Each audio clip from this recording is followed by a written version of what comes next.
I'm looking forward to the ISAPS Masters Course in St. Louis next February.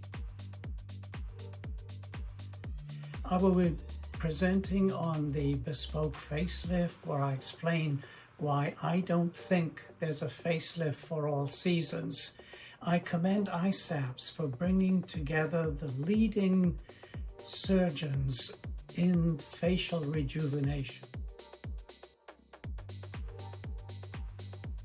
The key opinion leaders, the innovators, together in one setting to discuss facial aesthetic surgery. I'm looking forward to learning from my colleagues, all of whom I consider contributors and innovators who have actually influenced my thinking on facial rejuvenation. This will be one of the greatest symposia on facial rejuvenation, and I look forward to seeing you in St. Louis.